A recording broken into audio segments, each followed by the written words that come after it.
शक्तिमान पिता धन्यवाद करते हैं आज के सुंदर बाइबल दिन के लिए। खुदावन हरी को बड़ी बरकत दे, आशीष करे पिता, यीशु नाम से मांगती हूँ मैं। हम पढ़ेंगे दूसरा राजा 5 अध्याय। नामान कोढ़ी का शुद्ध किया जाना।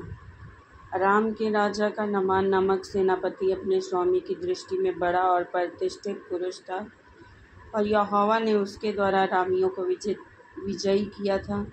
वह शूरवीर था परंतु कोढ़ी था। अरामी लोग दल बांधकर इस्राएल के देश में जाकर वहाँ से एक छोटी लड़की बंदी बनाकर ले आए थे, और वह नामान की पत्नी की सेवा करती थी। उसने अपनी स्वामिनी से कहा, यदि मेरा स्वामी शमरोन के भविष्यवक्ता के पास होता तो क्या ही अच्छा होता, क्योंकि वह उसको कोढ़ से चंगा कर देता। तो नामान ने अपने प्रभु के पास जाकर कह दिया, इस्राएली लड़की इस प्रकार कहती है। अराम के राजा ने कहा, तू जा, मैं इस्राएल के राजा के पास एक पत्र भेजूंगा। तब वह 10 किकार चांदी और 6000 टुकड़े सोना और 10 जोड़े कपड़े साथ लेकर रवाना हो गया, और वह इस्राएल के राजा के पास वह पत्र ले गया जिसमें यह लिखा था कि जब ये पत्र तुझे मिले तब जानना कि मैंने नामान नामक अपने एक कर्मचारी को तेरे पास इसलिए भेजा है कि तू उसका कोढ़ दूर कर दे। ये पत्र पढ़ने पर इस्राएल के राजा ने अपने वस्त्र फाड़े और बोला, क्या मैं मारने वाला और जिलाने वाला परमेश्वर हूँ कि उस पुरुष ने मेरे पास किसी को इसलिए भेजा कि मैं उसका कोढ़ दूर करूँ।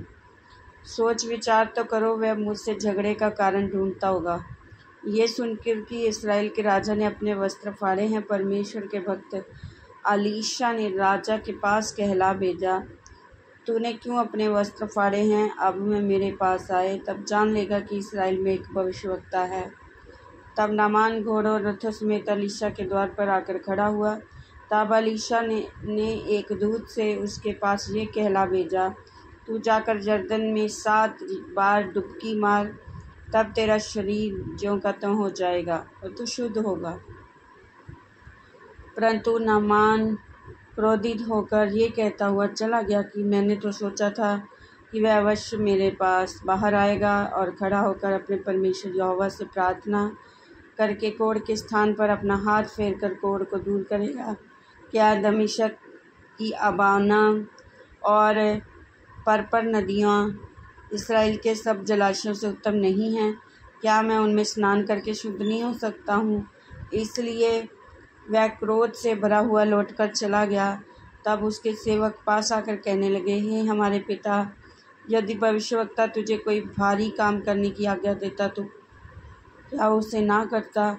फिर जब वह कहता है कि स्नान करके शुद्ध हो जा, तो कितना अधिक इसे मानना चाहिए। तब उसने परमेश्वर के भक्त के वचन के अनुसार यरदन को जाकर उसमें 7 बार डुबकी मारी, और उसका शरीर छोटे लड़के का सा हो गया और वह शुद्ध हो गया।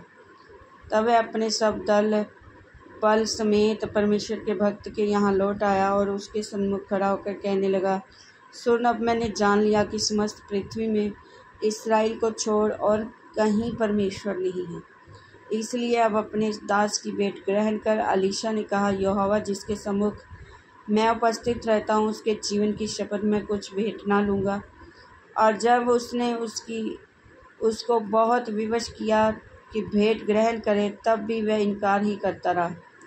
तब नामान ने कहा, अच्छा तो तेरे दास को जो 2 खच्चर मिट्टी मिले, क्योंकि आगे को तेरा दास यहोवा को छोड़ और किसी ईश्वर को होम बलि या मेल बलि न चढ़ाएगा।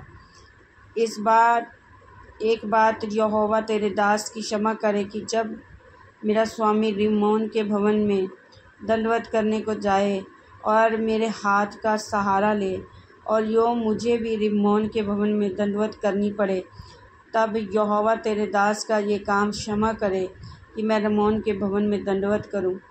उसने उससे कहा, कुशल से विदा हो। वह उसके यहाँ से थोड़ी देर दूर चला गया था कि परमेश्वर के भक्त अलीशा का सेवक गेहाजी सोचने लगा, मेरे स्वामी ने तो उस आरामी नामान को ऐसे ही छोड़ दिया है। जो वह ले आया था उसको उसने ना लिया, परंतु यहोवा के जीवन की शपथ मैं उसके पीछे दौड़कर उससे कुछ न कुछ ले लूँगा। तब गेहाज़ी नामान के पीछे दौड़ा। नामान किसी को अपने पीछे दौड़ता हुआ देखकर उससे मिलने को रथ से उतर पड़ा और पूछा, सब कुशल क्षेम तो है? उसने कहा, हाँ सब कुशल है, परंतु मेरे स्वामी ने मुझे ये कहने को भेजा है, अप्रैम के पहाड़ी देश से भविष्यवक्ताओं के चेलों में से 2 जवान मेरे यहाँ आए हैं, इसीलिए उनके लिए 1 किकार चांदी और 2 जोड़े वस्त्र दे।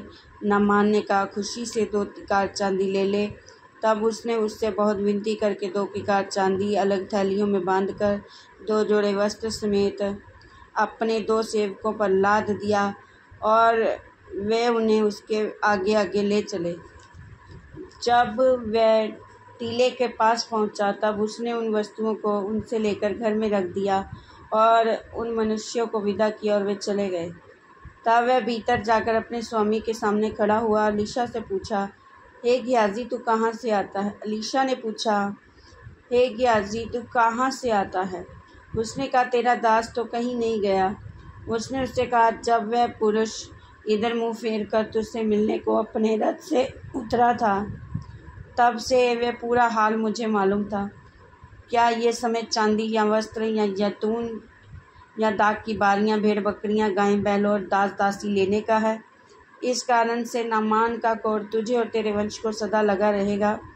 और वह हिम सा श्वेत कोढ़ी होकर उसके सामने से चला गया। इस वचन के द्वारा पर ब्लेस करेंगे। आमीन। सबको जय मसीह।